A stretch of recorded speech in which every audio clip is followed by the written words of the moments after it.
At my baby's first Christmas, my Emile handed out gifts to everyone except me.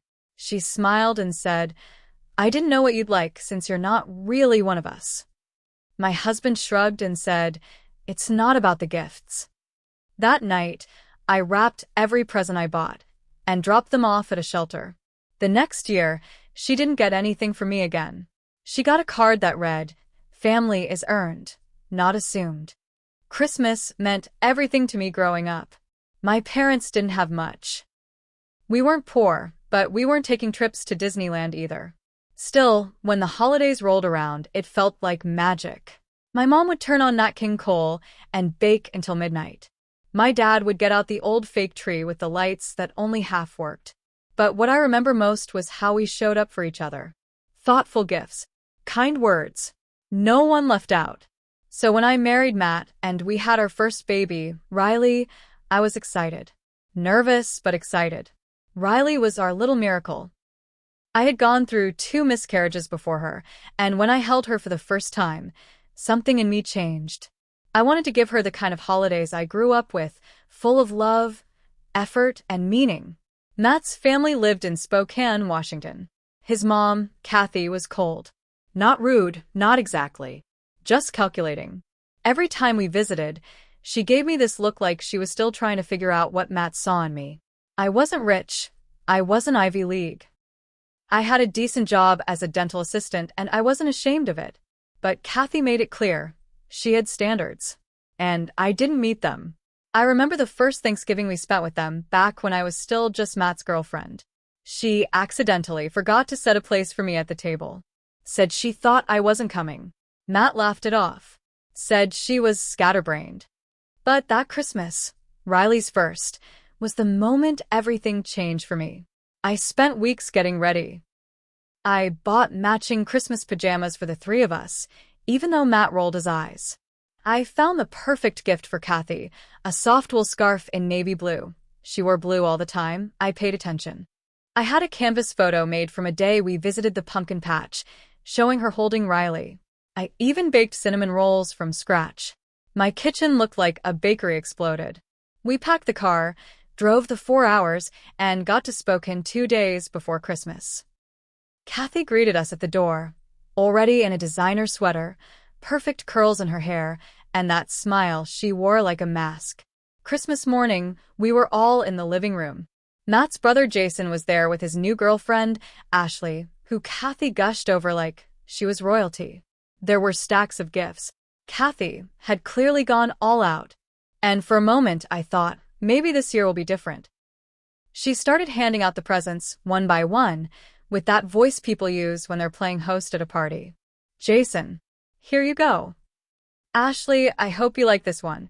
"Matt, of course you get 2. "Riley, sweet little girl, look what Grandma got you." Everyone was unwrapping, laughing, thanking her.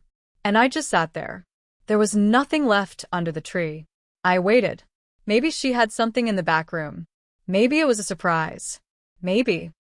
Then she turned to me, smiled, and said, "I didn't know what you'd like since you're not really one of us."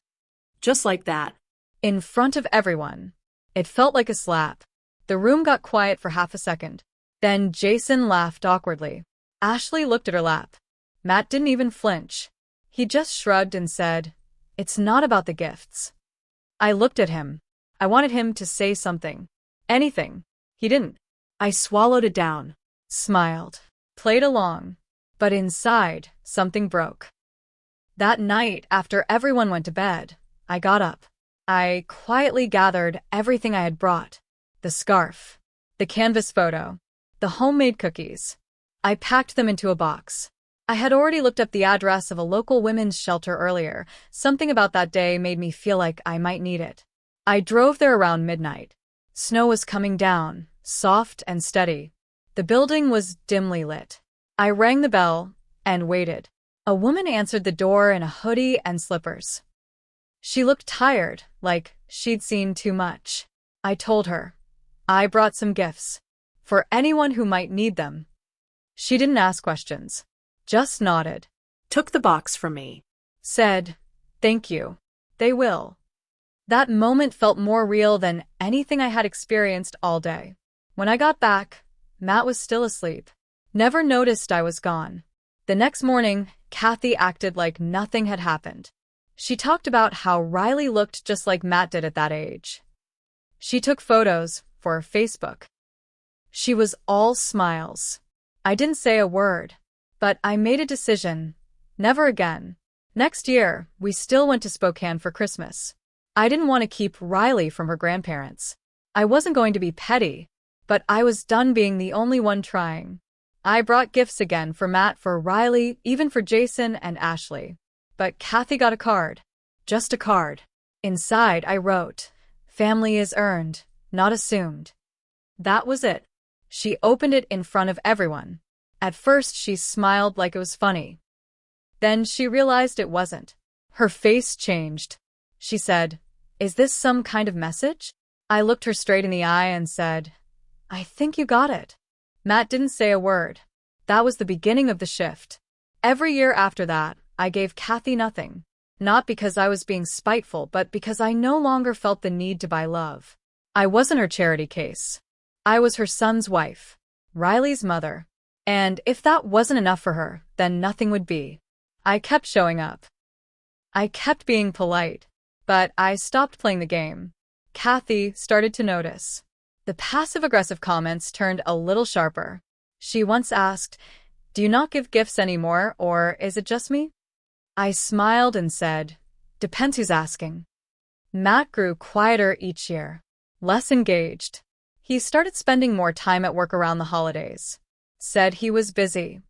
I didn't chase him, because I had finally learned, you don't chase people who treat you like you're lucky to be in their life.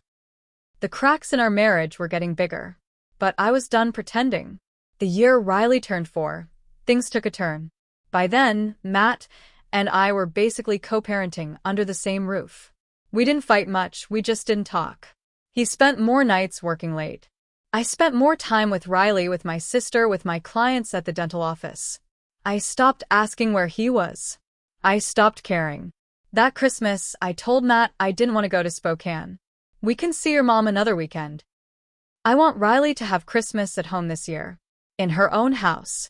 He didn't argue. That surprised me. He just said, "All right, I'll still go, just for the day. My mom's expecting me." So he left on Christmas Eve. Alone. Riley and I had hot cocoa, watched the Polar Express, and she fell asleep in my lap. I cried that night, and not because I was sad. I was just tired. Tired of forcing something dead to look alive.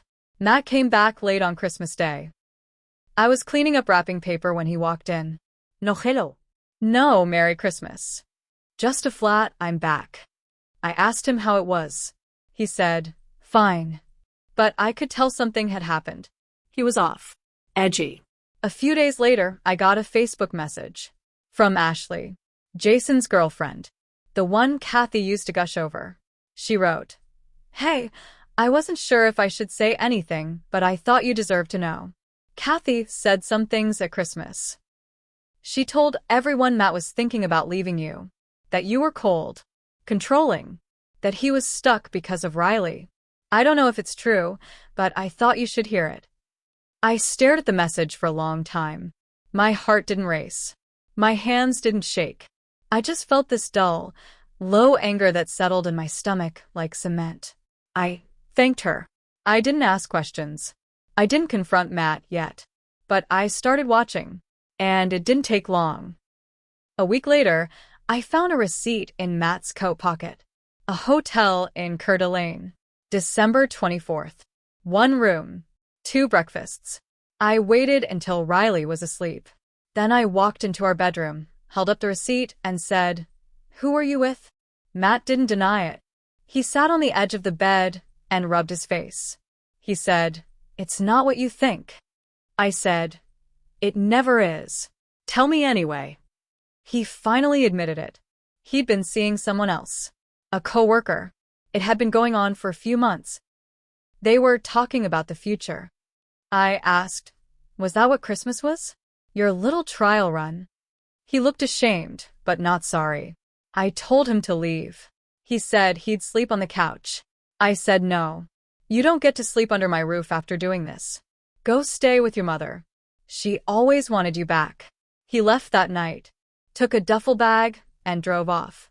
And that's when the real war started. Kathy texted me the next morning. A long, fake sweet message. I'm so sorry things didn't work out between you and Matt. Please know that Riley will always have family here. We're happy to step in wherever needed. I didn't respond. I was too busy calling a lawyer. 2 weeks later, Matt came to pick up Riley for a Saturday visit. He looked rough, messy hair, circles under his eyes, the kind of face you get when you're pretending you're fine but sleeping in someone's guest room. Riley ran to him, excited. I didn't say much. I handed her coat to him, then bent down and said to her, "Be good, okay? Call mommy if you need anything." Matt looked at me like he wanted to say something, then turned and walked out. I watched through the window. He didn't strap her in right. Had to redo the buckle. He was distracted. Nervous. Later that night, I got another message. This one wasn't from Ashley. It was from the woman Matt had been seeing. Her name was Tina. I didn't know her, but she introduced herself like we were meeting at a PDA meeting.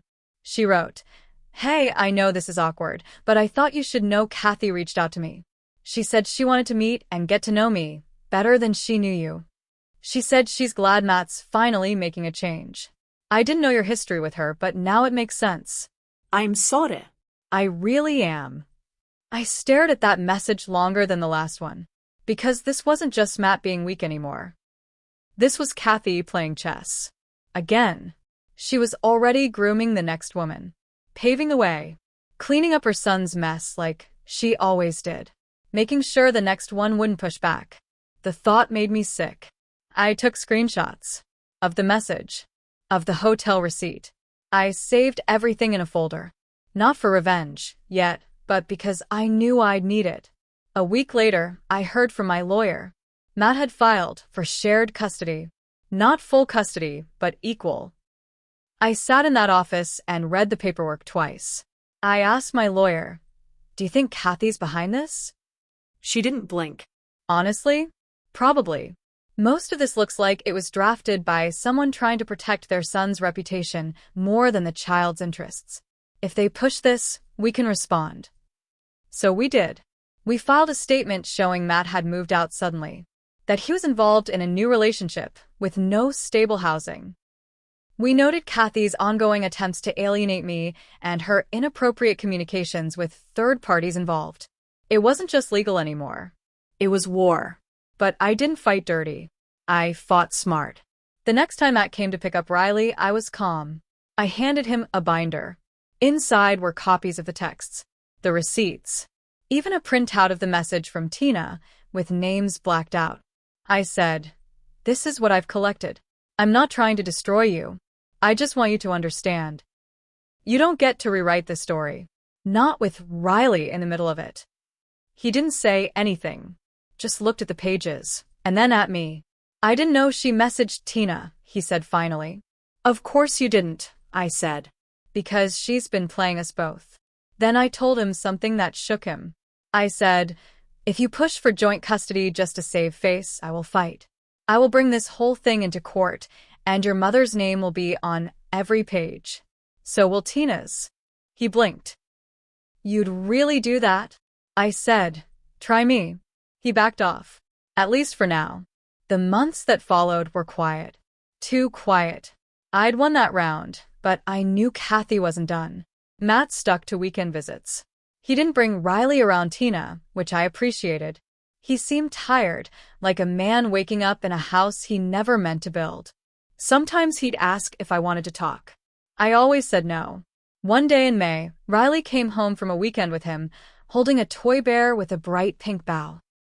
"Grandma Kathy gave this to me," she said, smiling. I froze. Kathy was not supposed to be seeing Riley without my permission. That had been one of the agreed terms. She could see Riley only if we discussed it first. But Matt had snuck her in. I didn't yell. I didn't text Matt. I didn't even tell my lawyer. I waited. The next month was Kathy's birthday. Big celebration. Big Facebook post. One of her friends, someone I barely knew, tagged her in a photo. It was a group shot. At a restaurant. Kathy, Jason, Matt, Tina, and Riley. Riley was wearing the dress my sister bought her. She was sitting next to Tina, who was holding her hand. My hands shook. That night, I called Matt. You lied to me. It was just dinner. You lied, and you let your new girlfriend play mommy at your mom's birthday. You know the rules. He tried to explain. Tried to say Riley was having fun. That it wasn't a big deal. But it was. I filed the next morning. Emergency motion to modify custody. Photos. dates. Violations. Matt was blindsided. I didn't care. We went back to court. I spoke calmly. Clearly. I showed the judge how Kathy and Matt ignored agreements. How Riley was being dragged into their games. The judge lowered Matt's custody from weekends to supervised visits for 60 days. That's when Kathy lost it. She sent me a long email. Full of blame. Full of rage. You've always been manipulative. You poisoned Matt. You used Riley as a weapon. I didn't reply. Instead, I printed the email. I forwarded it to my lawyer. We added it to the file. After that, Kathy backed off. Matt started showing up alone. Quiet. He looked like a balloon with the air sucked out. I almost felt sorry for him. Almost. He told me he and Tina were done. That Kathy had started criticizing her too, saying she wasn't mature enough to help raise Riley. You were right, he told me. She wants control. I nodded. You let her have it for too long, I said. He didn't argue. 6 months later, I was granted primary custody. Kathy was not allowed unsupervised access to Riley. If Matt wanted to visit, he had to give me 72 hours notice and provide a written list of who would be present. Christmas came around again. Riley and I stayed home. We drank hot cocoa. We watched The Grinch. We danced to old music in our socks. Matt sent a gift for Riley through the mail. A book and a stuffed puppy. She liked them. Asked me if Daddy could come visit sometime. I said, maybe next week. Then I opened the mailbox. There was a card. No name on the front. Just a fancy envelope. Inside, it read, You win. I hope it was worth it. No signature. But I knew it was Kathy. I burned it. Then, I pulled out my own stack of Christmas cards. One went to a local shelter again. One to my lawyer. One to the receptionist at Riley's school who always helped her with her coat. And one, just one, I wrote for myself. It said, I made mistakes. I stayed quiet too long. I let people walk over me to keep peace. But I'm done. I'm not perfect. I'm not a saint. But I protected my daughter. And that means I won. I folded it, sealed it, and tucked it inside a photo album next to Riley's first Christmas picture. The one where I was smiling but not anymore. Now I live out loud. And Kathy? She can keep her velvet sweaters and her cold, bitter pride. Because in this house, family is still earned. And I don't owe her a damn thing.